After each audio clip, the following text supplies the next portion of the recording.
Hey, welcome to another episode of Faithful Leaders. I'm your host, Jake, and I'm here again with Thomas. Thomas, how you doing today?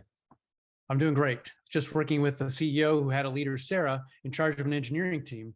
And they had been delivering in the past, but they were having trouble now finishing projects on time and meeting their profitability goals. So a Okay. problem that every leader wants to solve and help their leaders to solve. Yeah, so they've been hitting the goals, but all of a sudden it stopped. What was going on? Well, we dug deeper into it. And the first thing I want to look at is, do they have a meaningful momentum model that they understand and can see? And so we took a look at it, and they had lost sight of the activities that contribute to the results they want for every stakeholder in the business. And so for this engineering team in particular, we sat down, number one, to look at the model and found that in the faithful activities, they'd lost sight of the billable hours that were contributing to the scope of the work. And the faithful result that would result from that was that revenue would be generated for the company, and the customer would get their project delivered on time and to quality.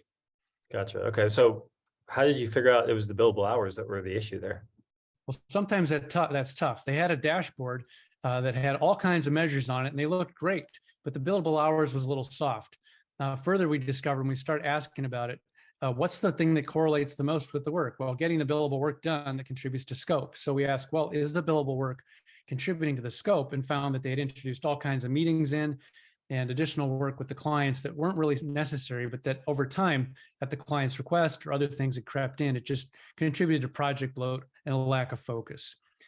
So then what we ended up doing is we decluttered the dashboard. We got rid of those activities that didn't correlate directly with the results, so they could see those activities first and look at them. And then number three, to move with urgency on that. So in their team meetings each week, they reviewed the revised dashboard. They could see the billable hours contributing to scope. What were the results in revenue? Were they getting the project work done? And they were able to eliminate superfluous meetings and work that was being requested that was related to the work, but wasn't actually driving the result. And they were able to ask those questions of their work. And so that helped them course correct and over time. So quarter over quarter, but for first quarter, we did this, their profitability rose 55%, more revenue. And the people were able to deliver the work faster, the customers more on time.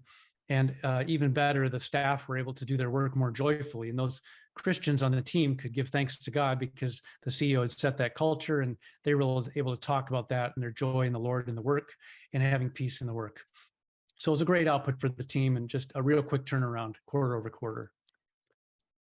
That's a great story, Thomas. Appreciate you sharing. It's times, it can be hard for us to realize that we're slipping away on the things that really matter and help us focus on the stuff that moves the ball forward. And of course, helps us be more fruitful. So thanks for sharing that story today. Yeah, my pleasure. Be faithful.